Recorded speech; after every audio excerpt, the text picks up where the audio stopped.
Hello guys, welcome back to RVCC online. तो जैसे कि आपने अभी रिसेंटली लास्ट वीडियो में थ्योरम पढ़ा है कि tangents from external point are equal in measurement, तो उसी के चलते फिर हम लोग आगे बढ़ते हैं और सेकंड एक्सरसाइज शुरू करते हैं सर्कल्स पे, है ना। तो सर्कल्स में जो सेकंड एक्सरसाइज उसका जो फर्स्ट क्वेश्चन है वो कहता है from a point Q length of tangent to a circle is 24। एक पॉइंट है Q जहाँ से टेंजेंट का लेंथ सर्कल पे बनता है 24 and the distance of Q from centre is 25। जो Q का डिस्टेंस है वो सेंटर से 25 है। हमें पूछता है radius of circle is how much, right. ये MCQ टाइप क्वेश्चन है, आपको वहाँ पे 4 ऑप्शंस मिलेंगे, लेकिन कभी कभार ये 2 मार्क में भी क्वेश्चन आ जाता है, इसलिए इसको हम लोग अच्छे से सॉल्व करेंगे, right. From a point Q length of tangent is 24। मान लेते हैं यहीं पे कहाँ पे पॉइंट Q है और वहाँ से टेंजेंट का जो लेंथ है वो है मेरा 24 centimetre, right. And the distance of Q from centre is 25। Circle का सेंटर होगा, सेंटर से लेके Q तक का डिस्टेंस मुझको इन्होंने दे रखा है 25 centimetre. And now they asking for radius, ये मेरा रेडियस होगा। सेंटर को नाम देता हूँ O, इसको नाम देता हूँ P, ठीक है। तो इसको अच्छे से ही हम लोग सॉल्व करेंगे, जैसे कि हम लोग एक क्वेश्चन ही सॉल्व करते हैं, है ना। तो इसका जो सोल्यूशन होगा उसको कैसे करेंगे, देखिए। सबसे पहले मैं लिखूंगा गिवन, मैं लिखूंगा यहाँ पे गिवन में मुझको जो जो चीज़ें दी हुई हैं वो मैं यहाँ पे लिख दूंगा। मैं यहाँ पे लिखूंगा PQ is tangent at point P, eight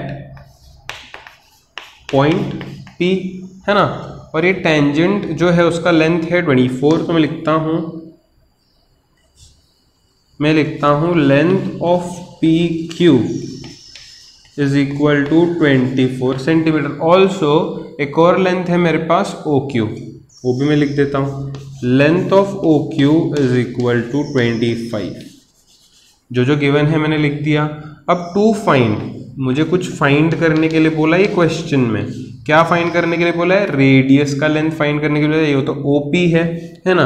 to find length of radius that is length of OP, है ना। ये मुझको फाइंड करना है। सोल्यूशन बहुत ज्यादा ये सिंपल है ना। मैं यहाँ पे लिखता हूं सीधे सीधे OP is perpendicular to PQ। OP और PQ परपेंडिकुलर होंगे, बताओ क्यों? PQ टेंजेंट है ना, OP रेडियस है ना, तो टेंजेंट और रेडियस तो हमेशा एक दूसरे को परपेंडिकुलर ही होते हैं। तो यहाँ पे लिखूंगा इसका reason tangent is always perpendicular to radius. तो थ्योरम में पढ़ा था ना हमने, tangent perpendicular to radius at point of contact. पहला थ्योरम कहता है ये कि टेंजेंट और रेडियस हमेशा परपेंडिकुलर होंगे। So we can say this angle is 90, angle OPQ, right, is 90। अगर ये एंगल 90 है तो ये एक राइट ट्रायंगल बन जाता है। अगर राइट ट्रायंगल को मेरे पास कभी भी 2 साइड्स हों तो तीसरा ढूंढने के लिए पाइथागोरस ही तो काम आता है। राइट ट्रायंगल के 2 साइड्स हों तो तीसरा ढूंढने के लिए पाइथागोरस ही तो काम आता है। मैं लिखता हूं इन ट्रायंगल OPQ, नाम लिखा ट्रायंगल का, by Pythagoras theorem. Pythagoras theorem क्या कहता है? हाइपोटेनस स्क्वायर 90 डिग्री के अपोजिट हाइपोटेनस है, तो हाइपोटेनस का स्क्वायर 90 डिग्री के अपोजिट हाइपोटेनस का square equal to one side. One side क्या है बताओ? OP, उसका square plus other side PQ, उसका स्क्वायर, राइट।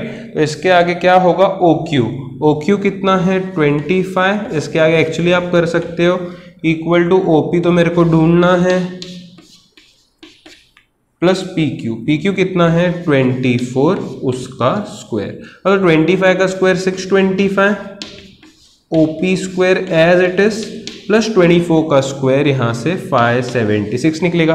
प्लस 576 को शिफ्ट करोगे तो माइनस हो जाएगा। 625 माइनस 576, देखिए 625 माइनस 576 इज इक्वल टू यहाँ पे OP स्क्वायर बचेगा। अब बताओ 625 में से 576 माइनस करोगे तो कितना बचेगा? 49, है ना। 49 बचेगा इक्वल्स टू OP²। अगर स्क्वायर यहाँ पे आएगा तो स्क्वायर रूट निकलेगा 49 का, बताओ 49 का स्क्वायर रूट कितना होता है 7 ना, देयरफॉर यहाँ पे लिखो that is OP is equal to 7 centimetre. यहाँ से हमने OP का वैल्यू निकाल लिया 7 सेंटीमीटर। इस तरीके से इस क्वेश्चन को सॉल्व करना है। अभी तो ये MCQ टाइप क्वेश्चन है, तो आप लिख सकते हो जो भी ऑप्शन होगा ना 7 सेंटीमीटर का एक ऑप्शन आपको दिखेगा तो that option is correct option. मान लो ऑप्शन C है 7, तो आप यहाँ पे नीचे लिखोगे therefore option C is the correct option, right. तो इस तरीके से फर्स्ट क्वेश्चन सॉल्व हो गया जो कि काफ़ी सिंपल था, डायग्राम नहीं दिया था, वो हमने खुद से बनाया है। तो आप सभी चीज़ों पे ध्यान देते हुए चलिए, काफ़ी सिंपल ये चैप्टर हो जाता है अगर कॉन्सेप्ट्स क्लियर होंगे तो, राइट। नाउ सेकेंड क्वेश्चन पे बढ़ते हैं। If TP and TQ are two tangents to a circle with centre O, so that POQ is 110। POQ 110 है, एक ही पॉइंट से दो टेंजेंट्स निकल रहे हैं, ठीक है। फाइंड PTQ, फाइंड PTQ, तो ये वाला एंगल मुझे यहाँ पे इन्होंने पूछा हुआ है। बहुत ज़्यादा सिंपल ये भी क्वेश्चन है, MCQ टाइप है, लेकिन हम लोग इसको सॉल्व करेंगे क्योंकि 2 मार्क में पूछा जा सकता है। तो गिवन में जो जो चीज़ें गिवन हैं वो आप लिख सकते हो। सबसे पहले क्या है, TP TQ आर टेंजेंट्स, लिख दो TP and TQ are tangents at point P and Q, वो लिख देना आप, ठीक है। दूसरी चीज जो हमको दी हुई है एंगल POQ, कितना दिया है POQ 110, POQ कितना दिया हुआ है 110, राइट। POQ is 110, ये चीज दी हुई है। To find what we have to find PTQ, we have to find PTQ। Solution quite simple है ना। मैं यहाँ पे एक चीज समझ सकता हूँ, TP टेंजेंट है, समझ लिया। OP रेडियस है, अच्छा tangent and radius are perpendicular to each other. TQ tangent है, OQ रेडियस है, again we can say tangent and radius are perpendicular to each other. अभी ये एक क्लोज्ड फिगर है जिसमें 4 साइड्स हैं, 4 वर्टाइसेस हैं, मतलब ये एक क्वाड्रिलेटरल है, और क्वाड्रिलेटरल के सभी एंगल्स का एडिशन 360 होता है, जिसमें से 3 मेरे पास है, 4th मुझे ढूंढना है। तो देखो ये तो सम कैसा हो गया, एकदम बच्चों वाला सम हो गया, राइट। तो सबसे पहले ना यहाँ पे मुझे ये दोनों 90 क्यों हुए वो लिखना पड़ेगा। यहाँ पे लिखता हूं सीधे सीधे, इन द फिगर में हम लोग क्या नोटिस कर रहे हैं कि angle OP, what is OPT, right. Angle OPT is equal to OQT is equal to 90 degree. इसका रीजन क्या होगा, tangent is perpendicular to radius at point of contact, ठीक है, ये इसका रीजन होगा। अब क्वाड्रिलेटरल लिखता हूं मैं, इन क्वाड्रिलेटरल क्या नाम है, कैसे भी शुरू करो, POQT, कुछ भी बोल दो, POQT। Sum of all angles in quadrilateral is 360, right. Sum of all angles is 360। एक एक करके एंगल्स लिखते हैं। सबसे पहले P को लिखते हैं 3 लेटर नेमिंग में, कैसे लिखोगे, OPT या TPO, बस P को बीच में रखो। तो P को लिखने के लिए मैं लिखता हूं angle OPT plus sorry O को लिखते हैं आप, O को लिखने के लिए O को बीच में लिखेंगे POQ प्लस Q को लिखने के लिए बीच में लिखो उसको भी OQT, आप TQO भी लिख सकते हो। T को लिखने के लिए मैं लिखता हूं PTQ, बीच में लिखना है बस PTQ। चारों एंगल्स लिख दिए, सबका सम 360 होगा। अब OPT तो 90 है,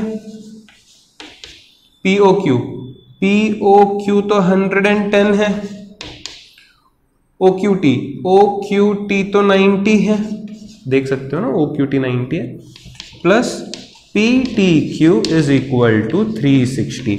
अब बताओ 90 प्लस 110 कितना हो जाएगा? 200 प्लस 90 हो जाएगा 290, plus angle PTQ equal to 360।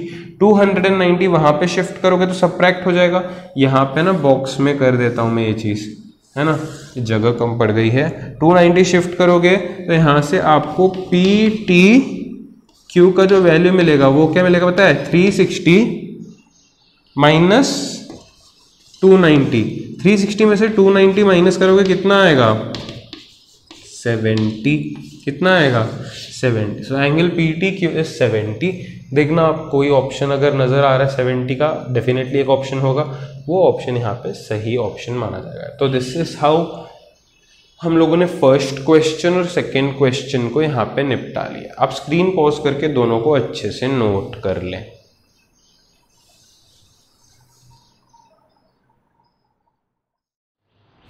भाई थर्ड क्वेश्चन पे पढ़ते हैं और देखते हैं थर्ड क्वेश्चन क्या कहता है।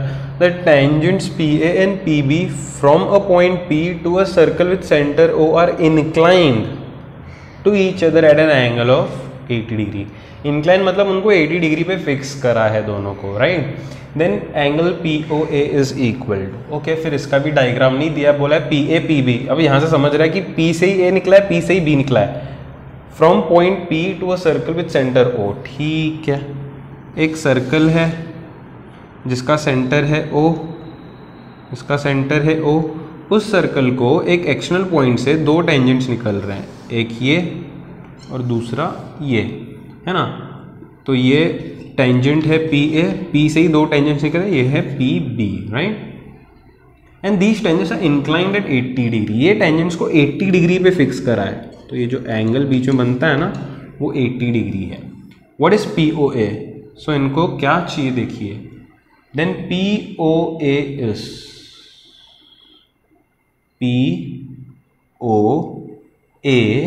इज हाउ मच, है ना। सबसे पहले मैं क्या करता हूं,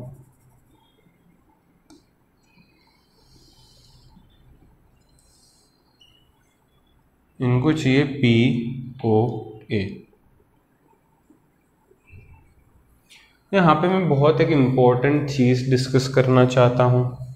सबसे पहले गिवन वगैरह लिखते हैं, बाद में अपन अपने पॉइंट पे आते हैं, ठीक है। तो गिवन में मैं यहाँ पे समझ सकता हूँ कि मुझको इन्होंने दिया है कि PA और PB तो टेंजेंट्स हैं, PA and PB are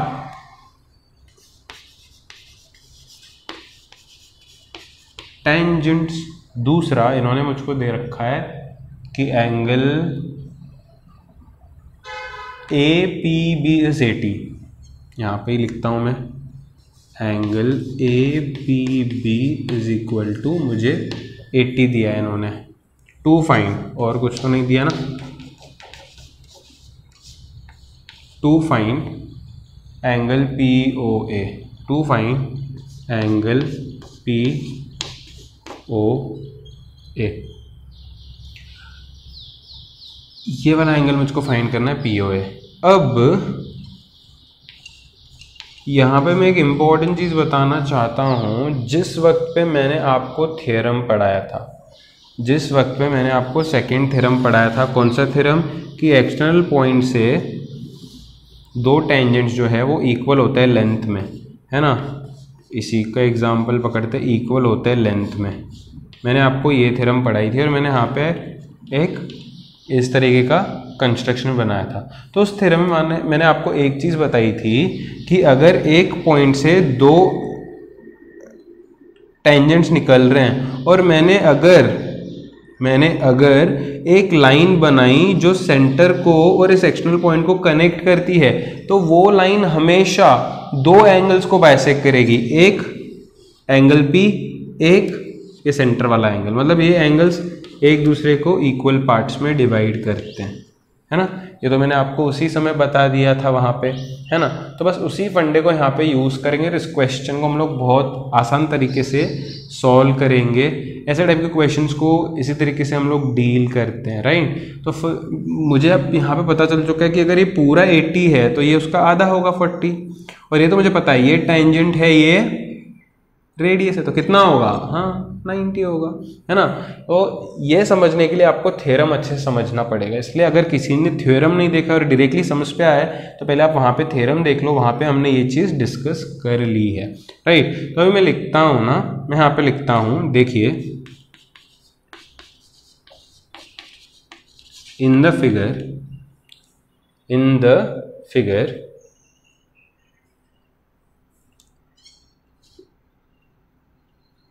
segment joining P and O will bisect angle APB and angle, central angle में लिखता भी नहीं हूं, है ना, क्योंकि उसकी तो ज़रूरत भी नहीं है, तो बस इतना ही लिख देते हैं। क्यों तुम्हारे दिमाग में कन्फ्यूजन क्रिएट कराना ही क्या। तो ये चीज़ आप हमेशा से याद रखना कि अगर एक सेंटर से एक्सटर्नल पॉइंट को सेगमेंट कनेक्ट करता है तो यहाँ पे एक तो ये पॉइंट पे जो एंगल बनता है वो डिवाइड होता है या वो बाइसेक्ट होता है, एक सेंट्रल एंगल बाइसेक्ट होता है। तो segment joining P and O will bisect angle APB. So now we can say APO. Therefore, angle APO is half of 80, that is 40 degree. ये मेरे को एंगल मिल गया, देखो ये एक ट्राइंगल है समझो, ये मेरे को एंगल मिल गया 40, ये तो 90 है ही। Also angle PAO, which angle PAO is equal to 90 degree. क्यों बोले तो tangent perpendicular to radius at point of contact, वो लिख देना अभी, है ना। अब इस ट्राइंगल के दो एंगल्स मेरे को पता है, तो तीसरा मुझे ढूंढना है। मुझे पता है sum of all angles in triangle is 180, कितना सिंपल हो गया, है ना। मैं लिखता हूं in triangle PAO sum of all angles is 180, है ना, ट्राइंगल है ना, तो सभी एंगल्स का एडिशन 180 होगा। तो यहाँ पे ये PAO ऐसा कुछ ट्राइंगल है, तो P को 3 लेटर में क्या लिखोगे, APO, P को क्या लिखोगे APO, प्लस A को क्या लिखोगे PAO प्लस O को क्या लिखोगे POA, क्या लिखोगे POA इज इक्वल्स टू 180। अब मैं क्या करता हूँ, इसको आगे करता हूँ सॉल्व करने के लिए मुझे चाहिए होगी जगह, और इसलिए मैं इस डायग्राम को यहाँ से मिटा देता हूँ, ठीक है। तो फिर लगा दो वैल्यूज़, यहाँ पे वैल्यूज़ लगाओगे तो APO कितना है, APO पूरा 80 था तो 40 होगा, जो कि मैंने पीछे निकाला भी है। फिर है PAO जो कि 90 होगा, फिर है POA जो कि मुझको ढूंढना है, और ये सभी एंगल्स का एडिशन मिलके 180 होता है। तो 40 + 90 कितना हो जाएगा 130, plus angle POA equal to 180। 130 उधर जाएगा तो क्या होगा, माइनस हो जाएगा, तो कितना मिलेगा आप लोगों को 180 - 130, that is 50। That is how much 50। तो ये इस तरीके से मैंने कर लिया। अब इसके एक और तरीका हो सकता है, इसका एक और तरीका क्या कि आप इसको भी कनेक्ट कर लो और सेंट्रल एंगल ढूंढ लो, जैसे फर्स्ट सम में किया था ना हमने, sum of all angles in quadrant is 360। Central angle को ढूंढ लो, फिर उसका आधा कर लो, बात आ जाके एक ही होगी। तो इस तरीके से ये क्वेश्चन भी सॉल्व हो गया। आई होप सभी को समझा होगा, किसी को डाउट होना तो नहीं चाहिए, है ना। अगर है भी तो आप कमेंट सेक्शन में ड्रॉप कर सकते हो। तो ये था MCQ टाइप क्वेश्चन। तो स्टार्टिंग के 3 क्वेश्चन एमसीक्यू टाइप थे, अब आते हैं मेन एक्सरसाइज पे। ठीक है, तो क्वेश्चन नंबर 4 कहता है prove that tangents drawn at ends of a diameter of circle are parallel. तो यहाँ पे क्या बोला है कि एक सर्कल है, सर्कल में एक डायामीटर, अच्छा सर्कल का ये सेंटर है, ठीक है, एक डायामीटर है, ऑब्वियसली सेंटर से पास हो जाएगा, है ना।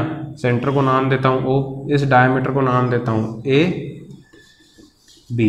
अब ये लोग देखो क्या बोल रहे हैं, prove that tangents drawn eight end points of diameter. Diameter के 2 एंड पॉइंट्स हैं, वहां पे फिर 2 टेंजेंट्स बन जाएंगे, एक ये और एक ये, 2 टेंजेंट्स बन जाएंगे एंड पॉइंट पे। वो बोलते हैं prove that tangents at end points of diameter of circle are parallel to each other. मुझे इन टेंजेंट्स को पैरेलल बताना है। बहुत ज़्यादा सिंपल है, ये करने का भी बहुत अलग अलग करने के अलग अलग तरीके होते हैं। बहुत ही सिंपल तरीका मैं आपको बताता हूँ। मैं इस टेंजेंट को नाम देता हूँ, पता है क्या, पी क्यू। इस टेंजेंट को नाम देता हूँ मैं आर एस। आपने एक चीज़ तो पढ़ी ही होगी, क्या, कि मान लो अगर 2 लाइंस पैरेलल है, अगर 2 लाइंस पैरेलल है और उन दोनों लाइंस को एक लाइन कट कर रहा है, जिसको हम लोग ट्रांसवर्सल कहते हैं, है ना। आपने उस समय एक चीज पढ़ी होगी, when 2 lines are parallel and they are intersected by transversal, उस समय हम लोग बोलते हैं कि दीज एंगल्स आर इक्वल। ये जो जेड शेप बना रहे हैं, क्यों, क्योंकि these angles are alternate angles, है ना। तो जब पैरेलल लाइंस होते हैं उस समय अल्टरनेट एंगल्स इक्वल होते हैं।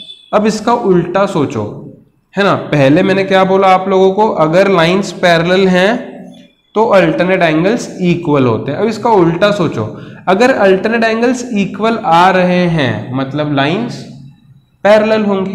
पहले केस में मैंने क्या कहा था, if lines are parallel then alternate angles are equal. अब उसका कॉन्वर्स सोचो, if alternate angles are equal this means lines are parallel. तो इसी का फायदा हम लोग उठाने वाले हैं। तो ऐसे ही मैंने आपको पहले ही समझा दिया है ना, क्योंकि कुछ लोग होते हैं वो 9th की चीज़ें 9th में ही छोड़ के आते हैं, तो इन चीज़ों को हमें याद रखना चाहिए। ठीक है, तो बस गिवन शुरू करते हैं। गिवन से, गिवन मुझको 2 चीज़ें दी गई। एक इन्होंने बोला है ये टेंजेंट्स है 2, है ना। सबसे पहले बोलता हूँ कि देखो गिवन कैसे लिखता हूँ, in circle with centre O P, in circle with centre O, इतना तो समझ लिया। A B is diameter, AB is what, diameter, and PQ and RS, PQ and RS are tangents, पूरा लिखना आप, at A and B, है ना। मतलब डायमीटर के एंड पॉइंट पे 2 टेंजेंट्स है, जो कि इन्होंने कहा है tangents drawn eight end points of diameter. तो डायमीटर के एंड पॉइंट पर 2 टेंजेंट्स है, ये मैंने गिवन में लिख दिया है। टू प्रूव में मुझे क्या प्रूव करना है कि tangents are parallel to each other, मतलब PQ is parallel to RS। We have to prove that PQ and RS are parallel. देखो कितना सिंपल तरीके से मैं करूंगा इसको। अब शुरू करते हैं इस क्वेश्चन को। तो मैं लिखता हूँ in the figure, diagram draw करना इक्वली इम्पोर्टेंट है ना। एक थ्योरेटिकल क्वेश्चन है तो थ्योरी के साथ इसको कंप्लीट करते हैं। In the figure I can say if AB is diameter then AO is obviously radius. If AB is diameter we can consider AO to be radius. If AO is radius and PQ is tangent we can say tangent and radius are perpendicular to each other. तो ये मैं एकदम statement में लिखूंगा। कैसे लिखूंगा, सबसे पहला स्टेटमेंट में लिखूंगा OA is radius, OA is radius। उसके बाद मैं लिखूंगा PQ is tangent at point A। OA radius है, PQ टेंजेंट है, therefore angle OAP is equal to 90 degree. इसका रीजन अभी आप सभी जानते हो, रेडियस या फिर पहले लिखो tangent perpendicular to radius at point of contact. अभी तक मैं बार बार लिखते आ रहा था ये चीज़, अभी आपको ये पूरी अपने आप से लिखनी है, ठीक है। तो सबसे पहले मैंने ये कर लिया है ना।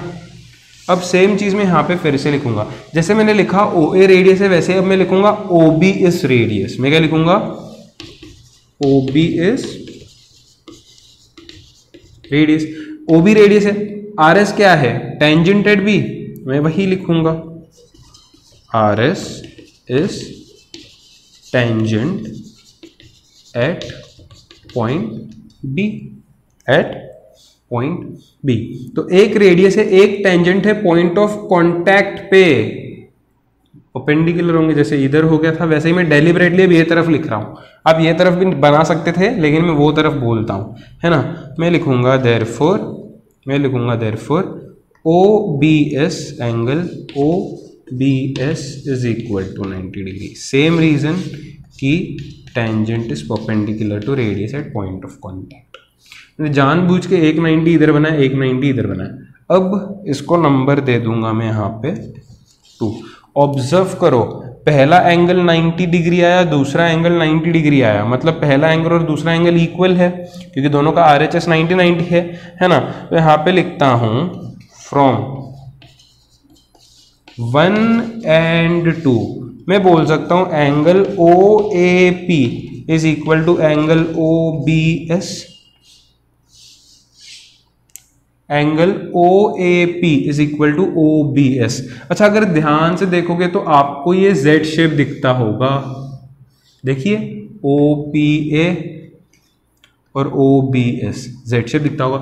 Z शेप मतलब अल्टरनेट एंगल्स, Z शेप मतलब क्या, अल्टरनेट एंगल्स, मतलब ये एंगल्स अल्टरनेट है। और अल्टरनेट एंगल्स कैसे हैं, इक्वल हैं। बताओ दो अल्टरनेट एंगल्स इक्वल कब होते हैं, जब लाइंस पैरेलल होते हैं। अभी अभी हमने डिस्कस करा। मैं लिखता हूं but these angles form alternate angles, but these angles form alternate angles with AB transversal। आप लिख सकते हो extra with AB transversal। Alternate angles तो है, कैसे अल्टरनेट एंगल्स है, इक्वल। कैसे अल्टरनेट एंगल्स हैं, इक्वल अल्टरनेट एंगल्स हैं। Therefore by alternate angles test we can say lines are parallel. Alternate angles अगर इक्वल होते हैं मतलब लाइन्स पैरेलल होंगी। मैंने अभी शुरुआत में बताया अगर लाइन्स पैरेलल है तो अल्टरनेट एंगल्स इक्वल होंगे। अगर अल्टरनेट एंगल्स कभी इक्वल आ गए तो मैं कहूंगा लाइन्स पैरेलल हो जाएंगे। By alternate angles test we can say line PQ is parallel to RS and this is what was required, this is how we do it. I hope सभी को ये क्वेश्चन भी बढ़िया तरीके से समझ में आ गया होगा, किसी को कोई दिक्कत नहीं होगी। स्क्रीन पॉज करके ऐसे नोट कर लें।